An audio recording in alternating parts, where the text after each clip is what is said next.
and welcome to Dax Chats. In this episode, I'm heading off to Ontario, Canada, Ontario, Canada, and we're speaking to somebody that I don't know much about, but he's come out with this brilliant song this year called Looking for a Road, and it has done exceptionally well in the Country Thunder 20 international chart and the Country Thunder North American 20 charts. Today, Dax Chats to Tim Albertson, and here he is. G'day, Tim. G'day, sir. How are you? I'm all right. Tell me all about you, because we know nothing. We just got this song and we tried to do our research, and there's no website. There's nothing that says anything about you on the internet. So you're a very secretive person. I am. I'm a figment. So I'm 31 years old. I'm from Thunder Bay, Ontario, which is 8 hours from Winnipeg, east of Winnipeg, and 20 hours west of Toronto. So in the middle of absolutely nowhere on the Trans-Canada Highway. I started singing when I was 7 years old on stage. My grandmother taught me how to sing. Recently, for country music, I have had the amazing opportunity of opening for Gord Banford, for Tebe, for Aaron Pritchett. I did Campin' Fest this year. I got to headline that. I've got to open for Tennille Arts virtually this summer. So yeah, I got a chance to blow up in a real big way this year. Wow. Tennille Arts. Gord Banford, he's Australian, right? He's an Aussie living in Canada and doing it really good. Very well. Very, very well. Yeah. I love old Gord. I haven't spoken to Gord for a long time. Just the day when I walked into that set and the whole setup was there, and it was Gord Banford, and he had a tractor. Kubota was the sponsor. So everything was just polished and done up with stainless steel. It's like a little kid in a candy shop when you walk in. You're like, I'm going to be on that stage. Absolutely. Wow. So you've opened up for some bloody big people already. That's great. Now you have had some stuff previously to this 2020 release. You had a EP in 2017 with called Nothing Beats Home. Talk to us about the first stuff. How did it all feel, bringing out your first material, getting it out there? What was it like to try and get it out onto radio? What was the feedback from the first stuff? So Nothing Beats Home, my very first EP, was four tracks. 3 of them written by an amazing man named Jermaine Bernet from Sudbury, Ontario. And one of them, the title track, Nothing Beats Home, was written by myself and composed in Thunder Bay, Ontario. When I first brought it out, Nothing Beats Home, I put out on SoundCloud because I didn't know anything about anything at the time. So I knew that this was a free place that I could put my music out and let people hear it. Within the first year, it hit 40,000 plays. Cool. Yeah. Cool. My old high school called me up, and apparently they were doing a music video production for my song, and it was part of their art semester. So wow, that was pretty wicked. Yeah.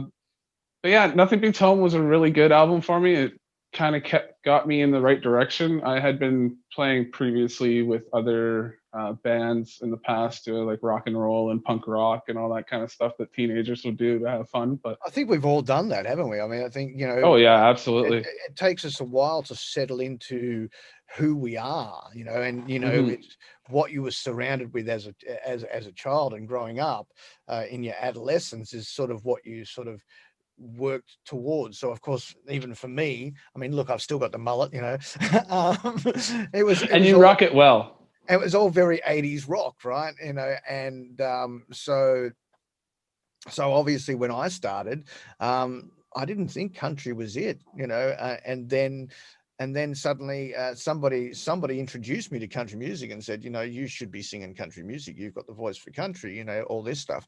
And so I started sitting down and listening to country music, and I was listening to Alan Jackson and Brooks and Dunn and Garth Brooks. And I was like, yeah, I like this stuff.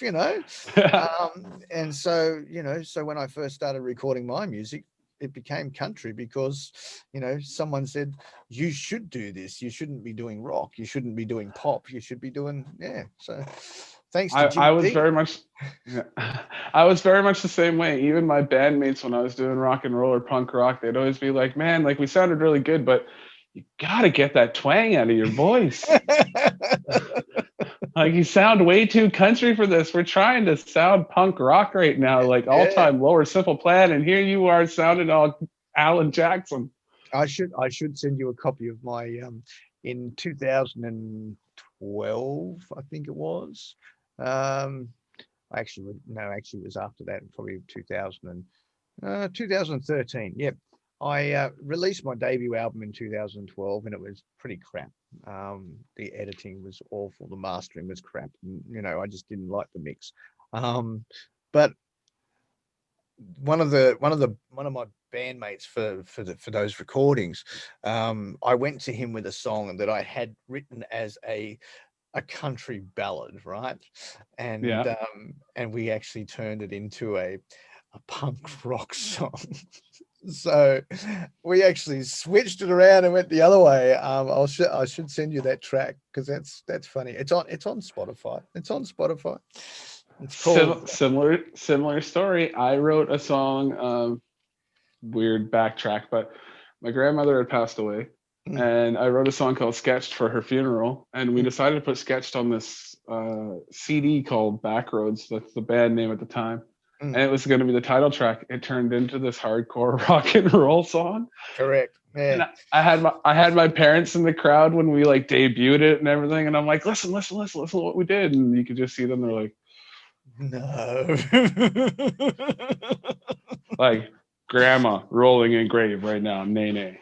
Yeah, absolutely. So like it's one of those things, and I think the industry has changed so much that we do now have the ability to throw these genres into the country genre now, because you do have country punk now, you do have hip hop, you do have all of these out fringe what I call fringe country, so we do have all of that now, so it makes it easier. And the way the Nashville sound is now, it's very, very pop country. It's very mainstream type stuff. Yeah. So now I want to talk to you about the 2019 track. You brought out a single in 2019. It's called Closure. No one's heard of it really. But suddenly, just this week, it's blowing up on the indie country charts in Canada. What's going on with that? So we released "Looking for a Road" when the country charts. We haven't even talked about that one yet. We'll get to that. I know. Yeah. Spoilers. Sorry. But yeah, so we released that track, and I guess from the release, it obviously gained a lot of momentum for us, and from that, I guess the next part was that they wanted to bring closure onto the track to see if it would gain as much momentum as the other one had. The other one, yes. So we don't have closure. We have the other one, but we don't have closure. So I'm sure after this interview, you'll be sending that track to me, won't you? 100%. We'll see. And while we're on closure, shout out to Betsy Walter and Maxfield Camp, the songwriters on that one. There you go. Absolutely incredible. Cool. Maxfield Camp was also part of the Glee project on Broadway. So there you go. So you know some pretty influential people, Bubba. Yeah, I've gotten lucky. So we'll see if Closure gets traction on the Country Thunder Network, and see if you can get some charts on that. Now this new song, what I think. You already know what I think of this song. You've seen me do some crazy stuff. But this full disclosure. Full disclosure. It's called Looking for a Road, and it is one of the most brilliant, heartfelt, empowering songs that I have heard this year. Oh, okay. Hold up for a second. I wasn't ready for those words, Dax. Look, much appreciated. look, I can't rave enough about it. I play it in the chart show each week, and as you heard just off screen, you've obviously watched that, and I got my headphones on and I'm singing along. I don't even know the words, half the words, but it doesn't matter. It's just that good. Much appreciated. Much appreciated. Hmm. That song kind of I got lucky again, and it kind of fell into my lap. So that one was written by Chris Farron of Ferroni Music, who luckily another influential person that I got to work with. He co-wrote for Jesus Take the Wheel for Carrie Underwood. So when I had heard that this song was available, the first time I heard it, I could have sworn I have heard that song on the radio before. And so I was sitting with my late father at the time, and we were kind of chit-chatting about it. And I'm like, man, like I've heard this song. We've definitely heard this song. So we were watching ESPN one day, and we were watching this Dale autobiography that came up. And wouldn't you know it, that the title track on that song was on Looking for a Road. Yep. So yeah, so on that show was Looking for a Road. So the rights became available, and without a doubt, I got to scoop that up. I've seen that show because I was a Dale Earnhardt fan. I'm not a big NASCAR fan, but I went, Dale Earnhardt was one of those, I guess it was around the time of, Brooks and Dunn, Dale Earnhardt. So, it sort of became hardworking man. Yeah. Yeah. It sort of became something that I got interested in because of Brooks and Dunn's association with Dale Earnhardt. So I did watch that show, and yes, now you say it, I do remember that track was on there. Yeah. But it wasn't you singing. No. I want to say his name I think it's Brent. It might be Brent, but it's still on YouTube if you want to hear it. It's still, and it's got like the Earnhardt memorabilia behind it all. Yeah. Beautiful. I do remember. Yeah. So I don't know. You've done really well with this song. You haven't quite hit number one in the international charts. And I don't know how have you gone with the Canadian, the North American? I think we've been sitting in the top 10 for the last few weeks in the North America charts. Yes, yeah.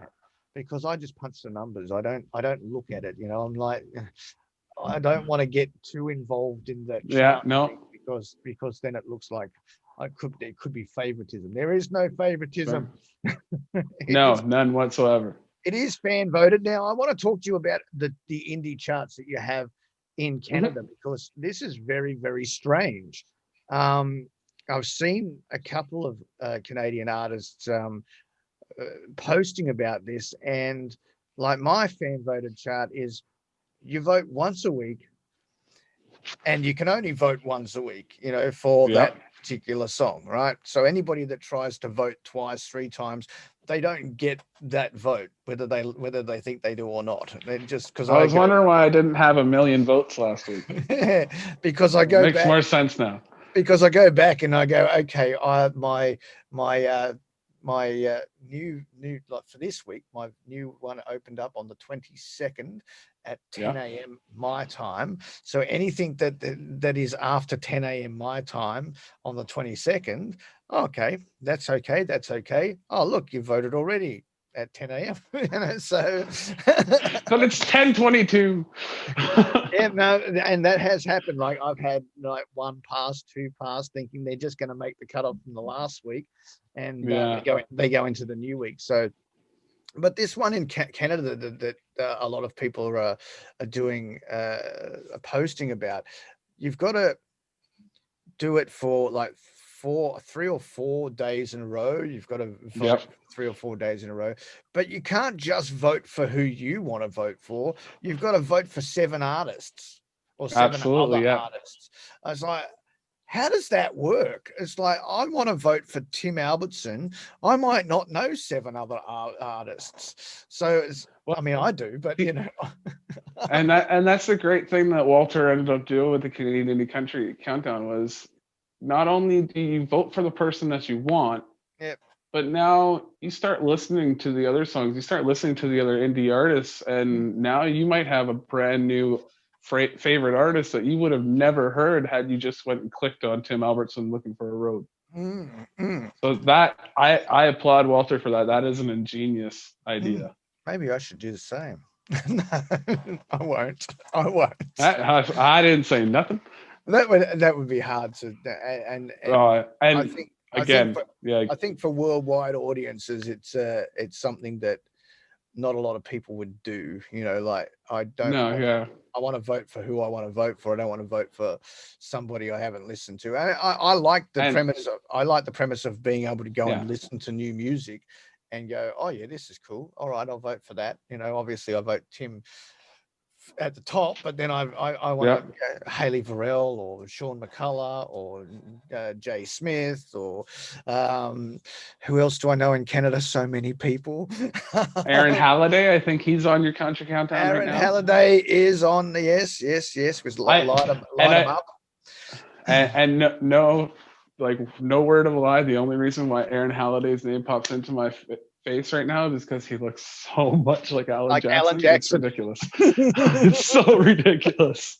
You're right. I got the single cover, and that was the first thing I thought. Who's this guy trying to be Alan Jackson? Sir, you might have sent the wrong clip. Yes, it was very interesting. Who else? Oh, we got Tracy Miller. Look, Ali is still independent, even though she's getting up into that higher echelon now, but she's still independent. So her new song's just hitting my radio station today. How's that? Yeah, there you go. And so will mine today. Yeah, I guess it will if it gets emailed to me if you forget about it, because it's like 9:30 over there. You know, it's almost it's 9:30 p.m. here. We're fine. Still got tons of time. You're still looking for a road? Any road out of here. Might be dirt. We've only got one. Yeah, we've only got one to go. But the problem is, it's the one that you're supposed to travel. So, I mean, I do have a big enough truck, so if you're on my road, watch out.